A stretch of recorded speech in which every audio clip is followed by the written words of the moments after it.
We've got a couple new guests coming in. Thanks again, Sid. Appreciate that. And we've got No Chance and Resisting the Lies. So from an eloquent, nice, kind, caring men to a couple of jock knuckle draggers. Good evening, gentlemen. You need to put your microphones on. Good evening. Thanks for that lovely intro. Is that fair? Is that fair? Is that a fair comment? Well, compared to Sid, I would say that's fair. Yeah. Are you guys Christians? Pagans? What are you? Or like what? Would you have religious beliefs? I'm not religious, but I do believe in Christian values. I'm pro-life. I think a return to some sort of sanity would be more than welcome in my eyes.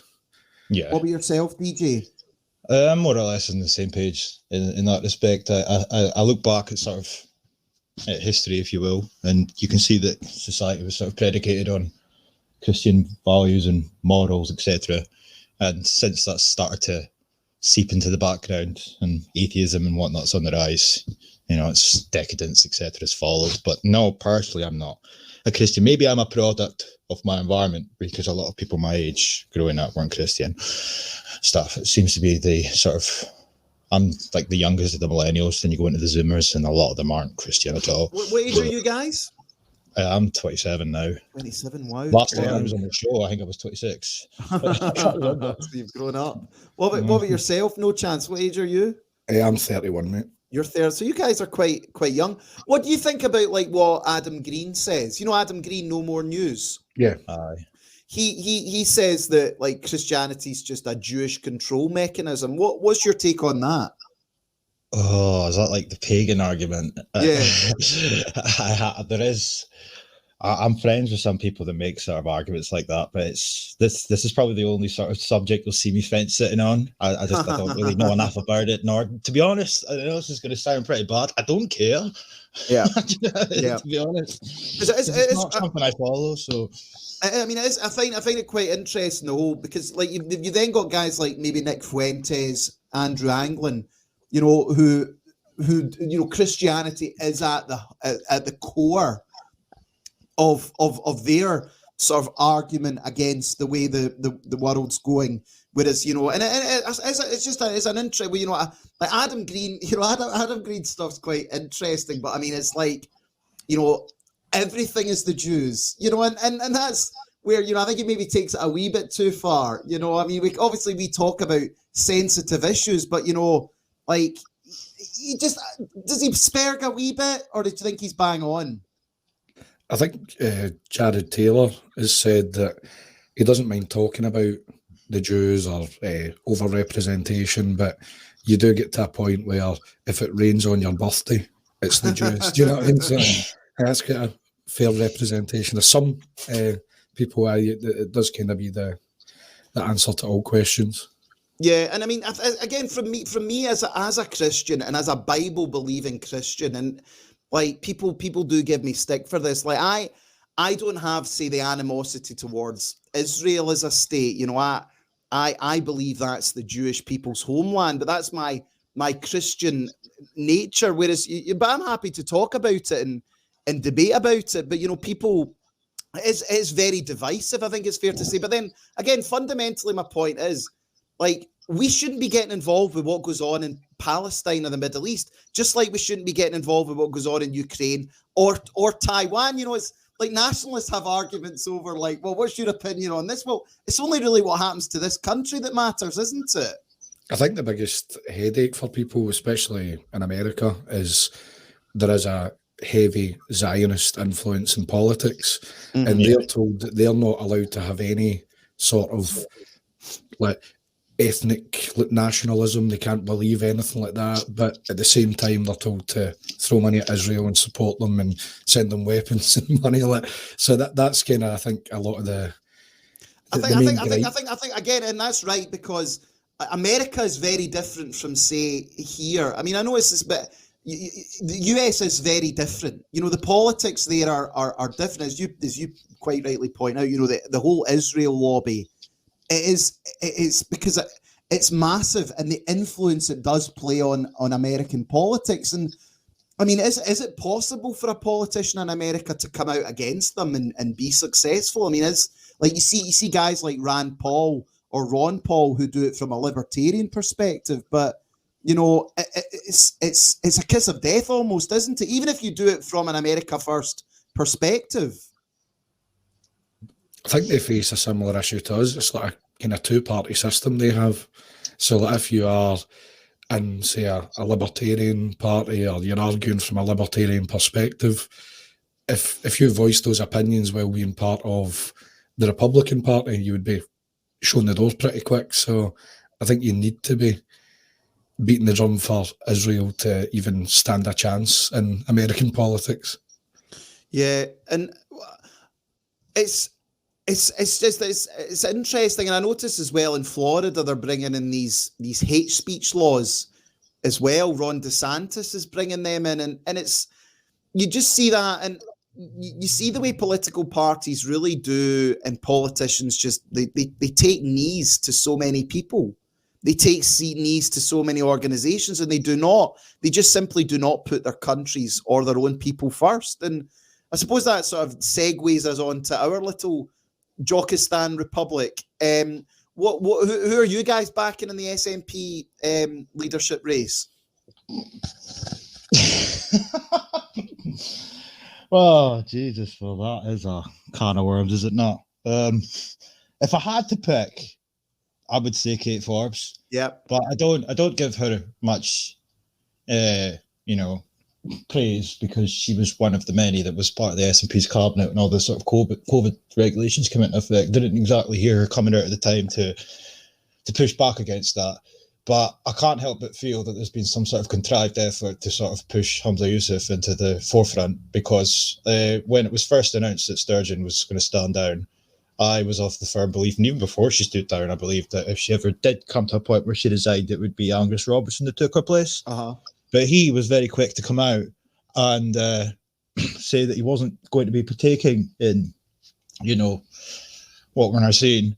And he's also now come out, if I'm not mistaken, to back Hamza Yusuf, go figure. But you've got Ash Reagan, who, if I'm being totally honest, she's just a total dimwit. She's totally out of her depth, absolutely out of her depth. A child could do a decent job and be comparative to her. And then you've got Kate Forbes, who's been harangued constantly because of her sort of, goes back to Christianity and whatnot, her beliefs. But yet Hamza Yusuf has got the identical beliefs because of his religion, but yet nobody's speaking about that. We can't speak about that. Oh no, of course. But Hamza Yusuf's getting to play the sort of progressive card. Oh, he's so progressive. It's starting to really appear to me. I was telling people when this all started, I was like, no, there's no way Hamza Yusuf's going to be our first minister. But I think that's what's going to be. Do you think he'll win then? Do you think Hamza Yusuf think he will, because albeit he doesn't have the support of the average Scot, it's obviously the SNP members that get the final say, and then there's obviously the sort of tomfoolery that can quite clearly take place with Peter Morell at the forefront of the helm and whatnot. He seems to be the sort of the golden boy. He's said on many occasions he's going to just basically pick up the mantle from where Sturgeon left off and continue this BS that we've been seeing for many a year. Whereas Kate Forbes has come out and pushed back against things like the, what's that called? The deposit return scheme, which flunked. Yeah. Whereas Ash Reagan's sort of come out and made references to sort of not wishing to work with the Greens anymore, etc. So there's sort of things there that go totally against the sort of opus moderandi for the SNP. Hamza Yusuf's the golden boy. I could be wrong. I'm not a betting man, by the way. I'm just saying. What do you think these guys, DJ, are up to? Because you've got Sadiq Khan and Hamza Yusuf, who they say they're Muslims, but they are two of the sort of most woke people, especially Sadiq Khan. Is this taqiyya, a form of taqiyya they're employing, or are they woke? That's what I believe. I think it's an act. I think it's an absolute act. I mean, there was a sort of switch to Labour from quite a lot of when Anas Sarwar took over Labour in Scotland. Quite a lot of Muslims stopped voting for the SNP and went to Labour. Because although Anas Sarwar sort of, it's not much different, to be fair, but because Hamza Yusuf comes across, he tries to present himself as uber progressive, and it just totally flies in the face of what, you know, Islam's supposed to stand for, you know. And I think that Hamza can get away with pushing that sort of narrative because the vast majority of the SNP's voter base isn't Muslim, you know. Yeah, I just find it like really strange. I mean, because they really are so incredibly woke. No Chance. What was your take on it? Like with Yusuf and Khan being like so woke, is like are and like say once they take over, are they going to be walking about with like Hezbollah style robes on and turbans? I'd say with Hamza, he's not really. I wouldn't say. I think his mosque is the central mosque in Glasgow. I think if you stood outside there and asked them their opinions and how often they see him, it'll be never, and they hate him. But even if you look at his kind of relationships, I think he was going out with he was going out with a white woman, then divorced her, and then he's hooked up with some Muslim woman who's had a child elsewhere. So he's got like a stepdaughter, and like he's not really living and breathing Islam, I would say. But Hamza is, he's more of the same. He's a career politician. He's said in these debates he wants radical progressivism because that's what the SNP have been so great at. And no doubt Nicola will be in the background kind of holding his hand and showing him the ropes, and it'll just be like a copy and paste. I do see his failures, every single failure throughout his career is a kind of positive. If he gets in, I think the SNP will be done. He'll do a terrible job, and we would maybe get a new party in at some point. With Kate Forbes, though, yeah, I quite like she stands on religious grounds at times. It's nice seeing a politician actually stand for something instead of just the status quo. But at the same time, like during these leadership debates, she's framed from the radicals and the Greens and SNP as some ultra-religious gay and trans hater, when she said herself that she'll happily back the transgender conversion therapy ban. And when you look at that, that's not a conversion therapy ban at all. It's basically converting children into being transgender. And it's just if a parent tells them maybe it's not the right choice, they could be done for it. Aye, so say take parents, teachers, if they go see someone for some psychological help, if you're not just patting them in the head and sending them down the trans route, that's seen as some conversion therapy. And they've even went as far as saying that they would quite like to treat this conversion therapy. It's just they've even included prayer. And this is a woman that's meant to be religious that is backing something like that. Or maybe she'll take a closer look and ban a lot of the more extreme things. But I think for her even supporting that is a no-no. But it's disgusting. It's really just pathetic, in my opinion, that these things aren't popular with anyone in Scotland. It's just these fringe Green and SNP voters. So I hope if Kate Forbes gets in, she might chase the radicals away to the Greens, and they'll be screaming in a corner, like rocking back and forward, and you'll not really hear much from them. But I'm trying to be optimistic in a way. It's hard though, isn't it? And like, I suppose you guys have only ever been brought up with a Scottish Parliament. You know, I'm old enough to remember when there wasn't a Diddy Parliament there, and like, as you say, like, you've got Hamza Yusuf and Anna Sarwar, and you know, they're both, of course, they're called New Scots, and they're not traditional Scots in that sense. And like, I mean, it is a fair argument. People say, well, why is this country not like it used to be? Well, again, this country used to be run by white Christian men. Now we've got a Hindu who's the prime minister. You've got an atheist who's the Labour leader, and you know, it's probably going to be a Muslim leader. I mean, of course the country's going to look different. And that, I mean, it's not controversial to talk about that. And we used to be a country that believes in meritocracy, best person for the job, but now we have all these things in place, and the Scottish Parliament where it was women 50-50, where they want 50% of women in politics, and they just stacked the game where they put women in seats they know they were going to win, to then get these underqualified people that are just activists in place, and then they've done the exact same thing for minority candidates. So if it's not the best person for the job, of course things are going to go tits up. So it's a bit like the Silicon Valley Bank recently. That was all just ran by women, basically. And it was all about progressivism and equality and equity. And look how that turned out. And we're doing that on a country level, not just a small bank that, in the grand scheme of things, like, doesn't really have a huge impact if another bank failed, for example. How do we... Because again, this is fundamentally is sort of Marxism in its essence, is that people get to positions not based on ability, but who they... DJ, how do we fight? Because it's so ingrained everywhere now. This diversity, like, it's ingrained in people's mindset, and if they like the famous Hamza Yusuf speech, white people are made to feel uncomfortable if it's white men that's there. Mm-hmm. Do you know, just on a wee side note there, like, there's a guy I work with who's vehemently an SNP supporter, and I've had many arguments with him over the last month since I found out he was an SNP supporter, and it was only like 3 days ago he's seen that Hamza video for the first time.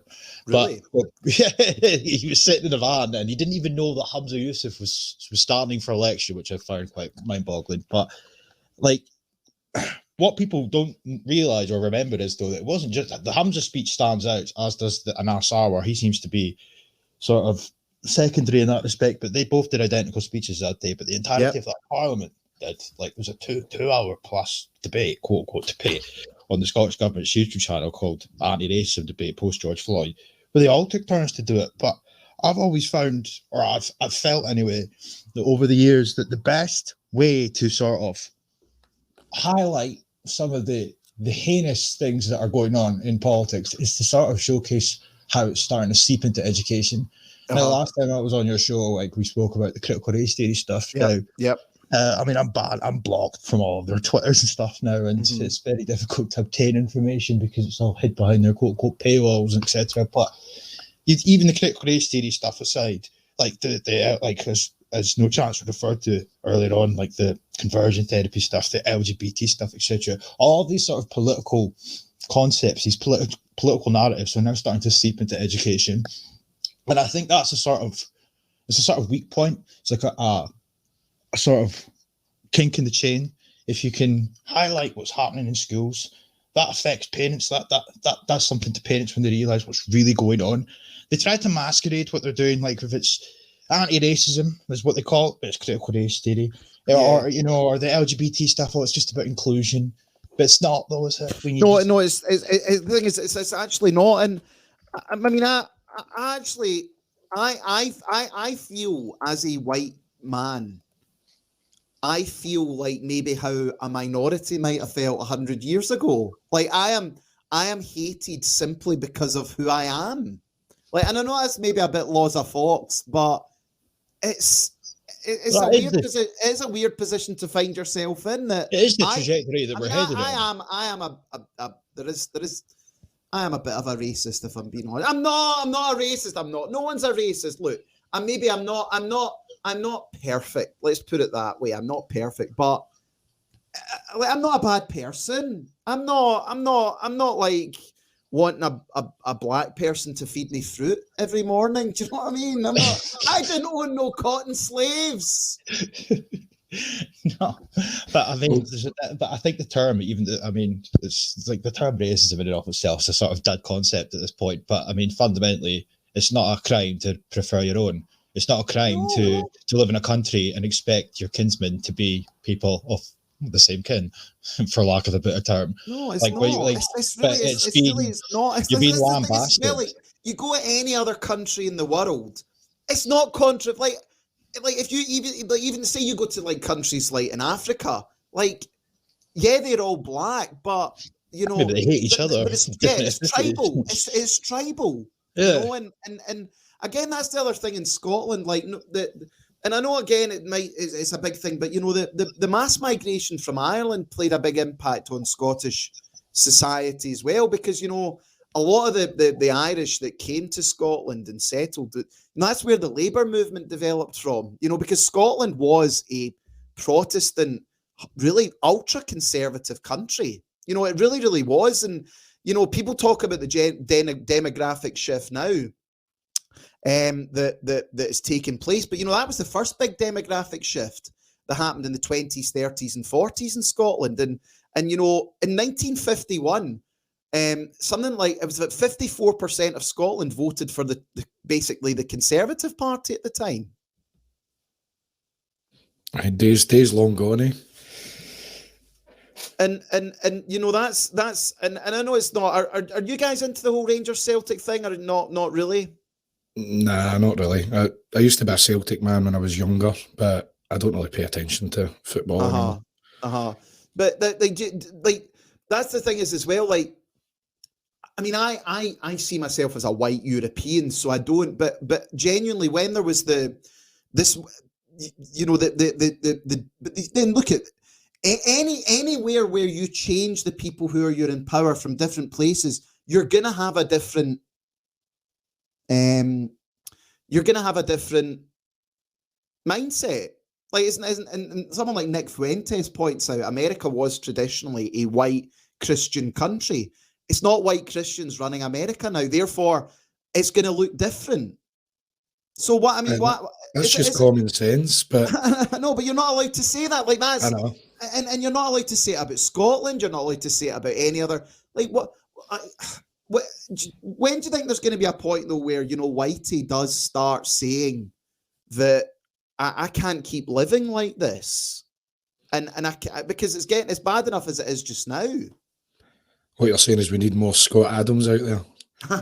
Just stay away. No, but I think I'm optimistic about kind of the future. I see a lot more people witnessing what's going on in front of them. They're seeing what's happening in the media. They're seeing these diverse areas where white people are just battered, stabbed, attacked, just walking down the street. More people will be more racially conscious, and I don't see that as a bad thing. Like, if every other group's allowed to collectivise and look for their own interests, but we can't. And I think the worst accusation ever is not like racist or anything. Like, anytime white people collectivise, it's assumed that they're going to be genocidal maniacs and people are going to die. You're like, that's a lot worse than being called racist. Where if you just try and look after your own interests, you're killing everyone. And you're like, that's a bigger insult that you can lay at the feet of any minority that has experienced racism in the country. Yeah, and it is, again, like, that's right. Oh no, Whitey, you're not allowed to collectivise because the last time you did that, look what happened. And you know, it's a shocking stick to beat people with, and yeah, like the Scott Adams one was interesting, and so, but DJ, is that going to happen though in Scotland? Because let's be realistic, the majority of the migration is going to happen to the cities, Glasgow and Edinburgh. Are people going to waken up to this thing? Because I mean, you look at the way that PA has been attacked by the MSM or any sort of right-wing group. I mean, we had it as well.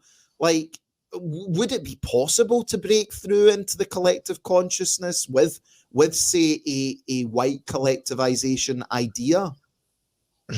Well, this is sort of where me and No Chance, one of the things we do differ on, because he's a bit more optimistic, whereas I'm pessimistic. But I'll try and refrain from being too pessimistic and just say that I feel personally, you made a good point there about like Irish immigration into Scotland, but I go back to the education thing, because the generations of the future, what's been sort of taught in schools now from a very early age, and it's going to continue to get more and more sinister as more and more teachers seem to get on board for this building racial literacy program.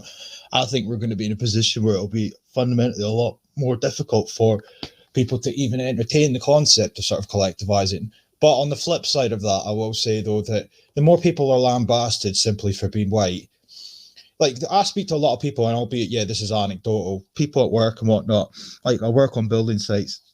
So many people are sick of all this nonsense, but it never goes any further than that, because you still get to a point where they're sick of all this, quote, they call it woke, the woke stuff, etc. But they go, but I'm not racist or whatever. Like, that annoys me. But what I feel though is just, you just look at the education system, because as the expression goes, the children are they're the future. Yeah. And all you need to do is look at how hard they're focusing on education, etc. And that's why, like, I've tried for years to try and highlight what's going on, because if that's not stopped, or if there's not more exposure, then I do think that, like, the onus would be on the adults that still have the capability to critically think, because once we're too old for it, the children are coming in the back of us. I don't know. Fundamentally, I don't know. It's interesting you guys said that as well. Like, both of you were brought up, you didn't know any Christians. When I went to school, we had a Bible lesson every single morning. We had a Christian assembly every single morning. In my school, when I was growing up in my primary school, we had once a month. Once the assembly was Christian, like, it was like a priest would come in and do an assembly and whatnot. But I would even say that I don't have children in school, but I would assume that that's probably not acceptable now. But we did have that when I was a child. Like, but so were you guys at Catholic schools? No, I was just at state schools. You were at state. Me too. You were at non-denominational schools. Yeah. I'm probably showing my lack of IQ at this point. I'm assuming you just mean state school, so I fancy term for state school. There's Catholic schools, so like Saint Bride, Saint Roch's, and then there's the term for the other ones are non-denominational, so they weren't denominational. But yeah, that's because. Again, like in Scotland, we used to have the grammar school system, the senior secondary. You know about that? Yeah. So, like my dad and my mum left school when she was 13. I mean, like it was a long time ago, but they used to have senior secondary, and you used to have to sit an exam, and if you were bright enough, you went to the good school. Would you guys be for that educational selection again? I think that's a positive thing. It's again that meritocracy thing. There are people that are meant to be in certain positions and people that aren't. I think there is a big issue with over-educating people. They always talk about we've got more people in university, we've got more people doing this, but then a lot of these people are just leaving dumber than they went in because they've just been taught all this garbage. But selecting people for higher education, certain job roles, because a lot of those people, if I'm not mistaken, those that didn't meet the requirement, a lot of them get kind of pushed towards taking up a trade. Yeah. There's nothing wrong with that. Like, tradesmen make a lot of money. I know that the economy moving. It's funny where I stay. I walk round and there's this new fancy development of houses, and I mean the houses are maybe 350k. Every house has a van in it, like a gas engineer or a trees. Like the biggest house near where I stay is the guy's a tree surgeon that owns it. People would like, why would you want to be a tree surgeon when you could go to university and do a degree in X? Well, there's the guy who's the fucking tree surgeon, owns one of the biggest houses, and as you say, like, why is it that we can't get back to that sense of competence? Like, look, some people are more intelligent than other people. Some people are going to be richer than other people, but this insidious Marxism says that we all have to be the same. How, like, that's the other thing is as well, like, how you have to have some form of competition. You're always going to have people that win and people that lose. Whereas, under like socialism, everyone's a loser.